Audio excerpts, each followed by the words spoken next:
Well, there is such a thing as celebrity houses. It's like when you buy an antique, the provenance is very important. And it's a beautiful house and it's done beautifully. And she lived there and she was definitely an icon. Well, the property is on Long Island Sound and it's at the eastern tip of Fenwick. It sits on 3.4 acres, surrounded by the waters of Long Island to the south and the pond to the north. Adjacent are more than 3 additional acres that were designed to remain open forever by Katharine Hepburn. She never wanted anybody to build there. It was given to the trust for preservation, so it gives you an incredible privacy. There had been a terrible hurricane years ago that had torn down her original house.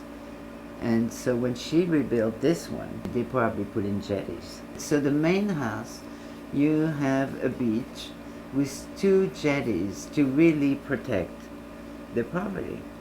And then you have a dock.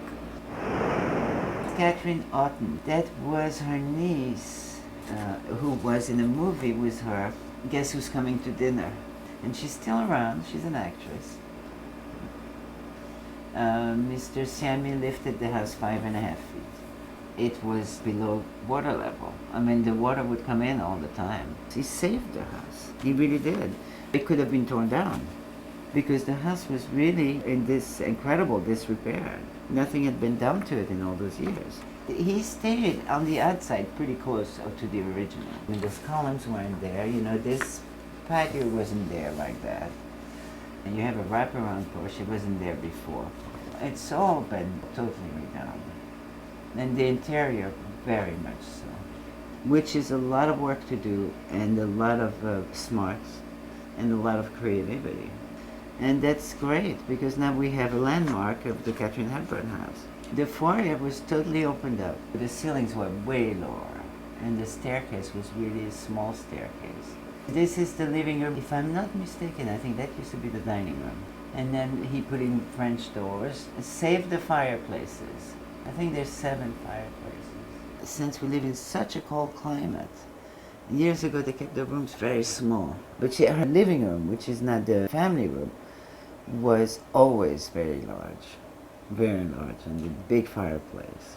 This is your half bath, which is very well done. This is your pantry. There used to be 2 kitchens, one on the 2nd floor and one on the 1st floor, because she lived with her brother, and her brother lived on the 2nd floor, and he had his own entrance, and she had her own entrance, and then he had his own kitchen. It was a pretty big kitchen, but the kitchen is not where it is now. I think this was the old kitchen.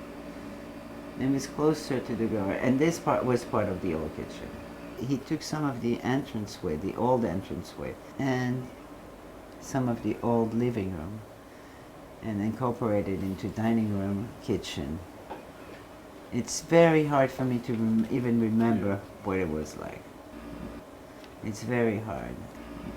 When we first put the house on the market after she died, there were no furniture in it. Sotheby's had an auction and took all her furniture. It was too big of a house to stage, so we had an empty house. So to make it look like it was part of it, we took some of those photographs and blew them up and put them on the walls. When he bought the house, he wanted the photographs with it, so we left it.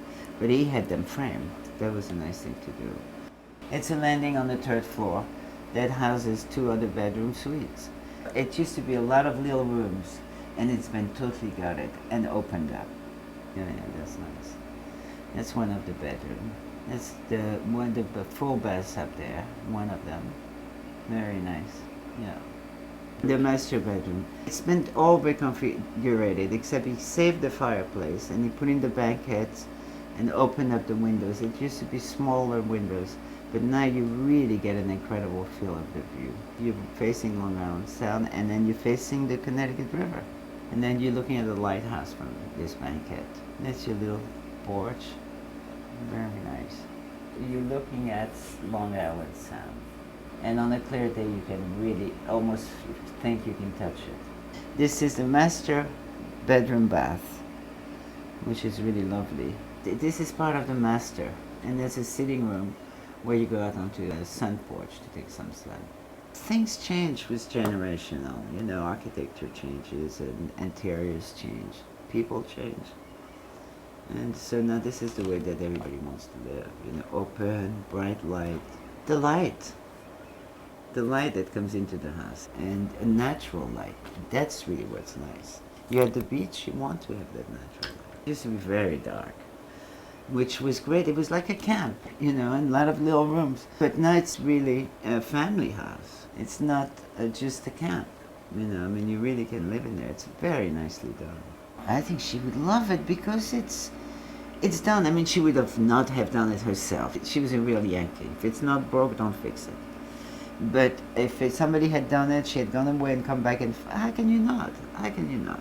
If she would see it today, she would love it. She was tasteful. She loved beautiful things. She would have loved it. Yeah. It's very soulful. It would be a nice family, you know, youngish, with a lot of kids.